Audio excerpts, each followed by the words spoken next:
आज हम डिफरेंस देखेंगे वन टेल टी टेस्ट और टू टेल टी टेस्ट में एग्जाम्पल के साथ। वन टेल्ड टी टेस्ट में हमारे पास नल हाइपोथेसिस जो दिया गया है वो है the drug has no effect on the blood pressure. अब हमारे पास यहाँ पर एक ड्रग दिया गया है जिसको हमें देखना है कि उसका इफेक्ट ब्लड प्रेशर पे पड़ रहा है या नहीं। ओके, सो इसमें नल हाइपोथेसिस आएगा कि there is no effect on blood pressure of the drug. लेकिन वन टेल टी टेस्ट और टू टेल टी टेस्ट में मेन डिफरेंस होता है ऑल्टरनेटिव हाइपोथेसिस का। इस केस में हमारे पास ऑल्टरनेटिव हाइपोथेसिस आएगा the drug increases blood pressure, ये एक पॉसिबिलिटी है। या फिर सेकेंड पॉसिबिलिटी ये है कि the drug decreases blood pressure. ये दोनों में से कोई भी एक चीज आपकी ऑल्टरनेटिव हाइपोथेसिस के फॉर्म में आ सकती है। अब इन कॉन्ट्रास्ट टू दिस हम देखेंगे कि टू टेल टी टेस्ट में क्या डिफरेंस है। ये है टू टेल्ड टी टेस्ट। इसमें आप देख सकते हो कि जो नल हाइपोथेसिस है वो सेम रहेगा। यहां पर भी the drug has no effect on BP या blood pressure, this is the null hypothesis. लेकिन इस केस में ऑल्टरनेटिव हाइपोथेसिस क्या है? इस केस में ऑल्टरनेटिव हाइपोथेसिस हम देख सकते हैं कि the drug has an effect on blood pressure. इसमें ऐसा नहीं कहा गया कि या तो वो ब्लड प्रेशर को इंक्रीज करेगा या तो वो ब्लड प्रेशर को डिक्रीज करेगा। ऐसे स्पेसिफाई नहीं किया गया, जिस वजह से अगर ये स्पेसिफाई किया गया है कि इंक्रीज या डिक्रीज है ब्लड प्रेशर में in terms of alternative hypothesis, तो वो हो जाएगा one tailed T test. One tailed क्यों? क्योंकि हम एक पर्टिकुलर डायरेक्शन में जा रहे हैं, या तो इंक्रीजेस या तो डिक्रीजेस, दोनों में से एक पॉसिबिलिटी है। सो हमारे पास एक डायरेक्शन है जहां पर हम जा रहे हैं या फोकस कर रहे हैं। टू टेल्ड टी टेस्ट में ऐसा कुछ नहीं है। हमें हमें सिर्फ इतना देखना है कि ड्रग का इफेक्ट है या नहीं। वो इफेक्ट बढ़ाना भी हो सकता है ब्लड प्रेशर को या घटाना भी। सो ये एग्जाम्पल है one tailed versus two tailed T test का। अब हम जस्ट एज एन एग्जाम्पल हमारा जो प्रीवियस न्यूमेरिकल हमने कवर किया था वो टू टेल्ड टी टेस्ट क्यों लिया था हमने, वो देखेंगे। सो इसमें बेसिकली हमें ये देखना है कि हमारा पॉपुलेशन मीन और हमारा सैंपल मीन ये दोनों सिग्निफिकेंटली डिफरेंट है या नहीं। हमें ये नहीं देखना है कि हमारा सैंपल मीन पॉपुलेशन मीन से ज्यादा है या सैंपल मीन पॉपुलेशन से कम है। अगर ये हमारे पास वन टेल टी टेस्ट के फॉर्म में होता तो हमें यहाँ पर पूरे सेंटेंस में इंक्रीज या डिक्रीज ये दोनों में से कोई एक वर्ड एटलीस्ट दिख जाता।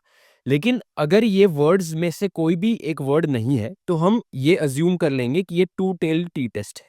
अब हम स्टार्ट करने वाले हैं एक और टाइप का न्यूमेरिकल जो एग्जाम में कभी कभी पूछ लिया जाता है।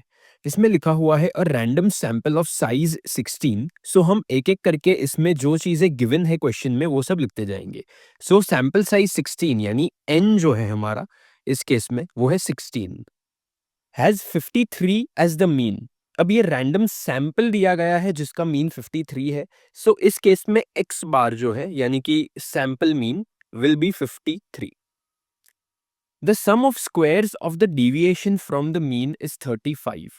सम ऑफ स्क्वायर्स यानी क्या? सबसे पहले तो सम, नेक्स्ट आता है स्क्वायर्स क्योंकि स्क्वायर हो जाएगा पूरा। अब sum of squares of the deviation from the mean. Deviation from the mean यानी क्या? हर एक वेरिएबल कितना अलग है मीन के साथ, यानी कि x minus x bar the whole square. ये बेसिकली आपको दिया गया है in the form of this sentence right here. ये जो है हमारे पास the sum of squares of the deviation from the mean is 135। इसका बेसिक मतलब है summation x minus x bar the whole square. ये आपको दिया गया है 135, यानी कि आपको इसमें टेबल के साथ कोई भी डेटा कैलकुलेट नहीं करना है। इसमें आपको सभी वैल्यूज एज इट इज दी गई है। ये सबसे बेस्ट टाइप के न्यूमेरिकल्स होते हैं क्योंकि ये बहुत क्विक होते हैं। Can this sample be regarded as taken from the population with 56 as the mean. अब population with 56 as the mean यानी क्या? यहां पर म्यू यानी पॉपुलेशन मीन हो जाएगा 56।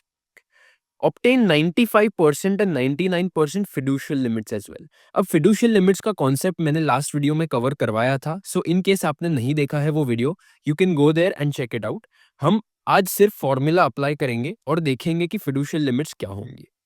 सबसे पहले ये टाइप के न्यूमेरिकल में हम स्टेट करेंगे नल हाइपोथेसिस और अल्टरनेटिव हाइपोथेसिस। नल हाइपोथेसिस इस केस में क्या होगा? नल हाइपोथेसिस हो जाएगा there is no significant difference between sample mean and population mean, जैसे हमने लास्ट टाइम न्यूमेरिकल में देखा था। That is the sample mean comes from the population having mean 56। यह है null hypothesis, no significant difference आ गया यानी कि यह है नल हाइपोथेसिस। और अल्टरनेटिव हाइपोथेसिस इसका उल्टा हो जाएगा। इसमें आएगा there is a significant difference between sample mean and population mean, so the sample does not come from the population having mean 56। ये हो जाएगा हमारा ऑल्टरनेटिव हाइपोथेसिस। अब ये फर्स्ट दो स्टेप हो गए, आपने गिवन चीजें नोट डाउन कर ली और नल और ऑल्टरनेटिव हाइपोथेसिस अप्लाई कर दिए। अब सिंपली आपको फॉर्मूला अप्लाई करना है। सबसे पहला हमारे पास फॉर्मूला है स्टैंडर्ड डिविएशन का। स्टैंडर्ड डिविएशन का फॉर्मूला आपको पहले से पता है, summation of x minus x bar the whole square हमें दिया गया है, जो कि है 135। सो 135 डिवाइड बाय हमें सैंपल का साइज दिया गया है 16 -1 कर देना है। सो ये हो जाएगा square root of 135 divide by 15। अब अगर ये पूरा हम कैलकुलेट करने जाए तो हमें आंसर आ जाएगा 3। ये है स्टैंडर्ड डिविएशन का वैल्यू। नेक्स्ट हम कैलकुलेट करेंगे टी वैल्यू। टी वैल्यू के लिए भी हमें सभी चीजें दी गई है। जो नहीं दिया गया था वो था एस स्टैंडर्ड डिविएशन, लेकिन वो हमने यहां पर कैलकुलेट कर लिया।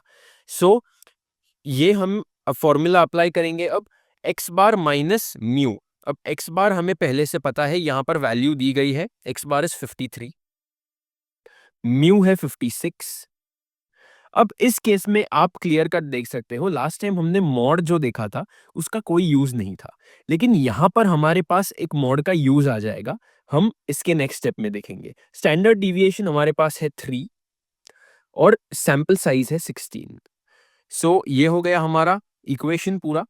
अब हम क्या लिखेंगे, यहां पर हमारे पास मॉड में -3 आ जाएगा, क्योंकि 53 माइनस 56 है, divide by 3 divide by square root 16। अब ये जो -3 है वो जो एक बार मॉड के बाहर निकल गया, तो -3 की वैल्यू हमारे पास +3 हो जाएगी।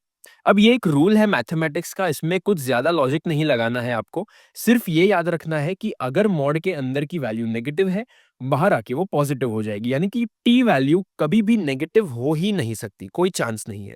ओके, अब हम करेंगे 3 डिवाइड बाई रूट 16। अब अगर हम ये पूरा कैलकुलेट करें तो हमें फाइनल आंसर इसका आ जाएगा 4। तो ये हमारा हुआ कंप्लीट टी वैल्यू। अब कैलकुलेटेड टी वैल्यू हमें मिल गई 4। अब अगर हम टेबल वैल्यू देखने जाए तो टेबल वैल्यू के लिए हमें सबसे पहले तो डिग्रीज ऑफ फ्रीडम होना पता होना बहुत जरूरी है। डिग्रीज ऑफ फ्रीडम है हमारे पास, डिग्रीज ऑफ फ्रीडम हमारे पास है n-1 जो कि है 15, राइट, 16 - 1 विच इज 15। तो हमें ये पता है कि डिग्रीज ऑफ फ्रीडम क्या है। नेक्स्ट हमें देखना है कि वन टेल्ड टेस्ट है या टू टेल्ड टेस्ट है। अब इस न्यूमेरिकल में आप देख सकते हो कि ग्रेटर देन और लेस देन, ये दोनों टर्म्स पूरे क्वेश्चन में कहीं पे भी नहीं आए हैं।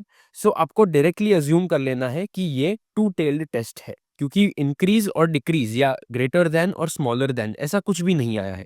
हमें सिर्फ पूछा गया है कि can this sample be regarded as taken from the population with 56 as the mean.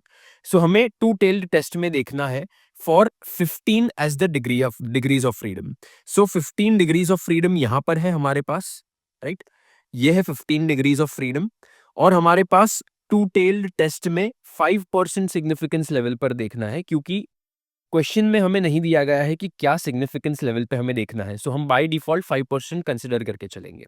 So 15 degrees of freedom two tailed test और 5% एज द सिग्निफिकेंस लेवल, इसका वैल्यू हमें आ जाएगा 2.131, जिसको हम राउंड ऑफ करके 2.13 लिख सकते हैं।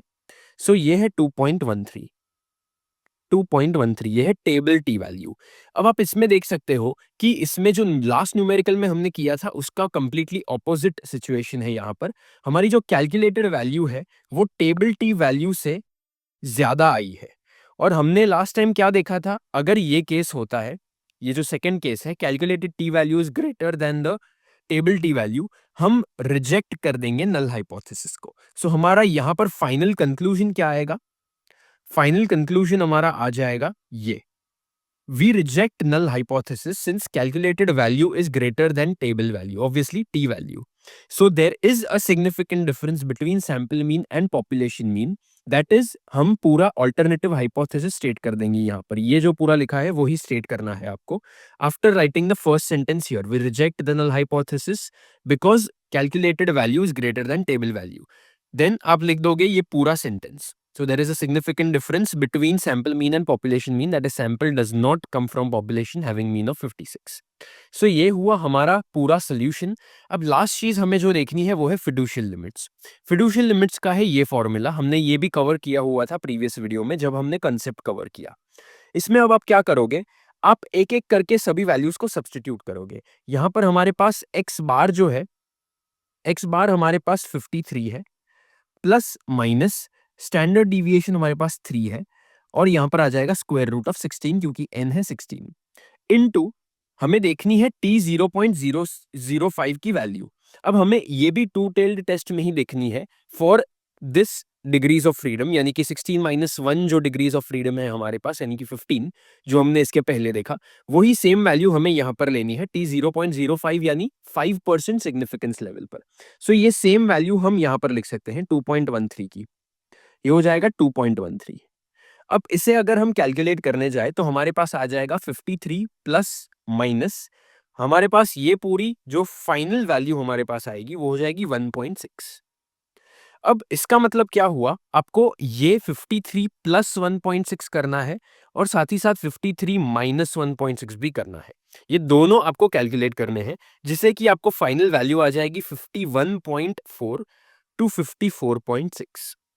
ये हो जाएगा आपका फिडुशियल लिमिट्स फॉर 5% सिग्निफिकेंस लेवल, यानी कि टी या 95% फिडुशियल लिमिट्स, कॉन्फिडेंस लिमिट्स, यानी कि आपने इसमें यूज किया टी 0.05, सिग्निफिकेंस लेवल 5%। ओके, सो ये हुआ सबसे पहला। अब सेम चीज आपको यहाँ पर भी करनी है, लेकिन यहाँ पर आपको वैल्यू सिर्फ जो है टी 0.01 की वो अलग लेनी है।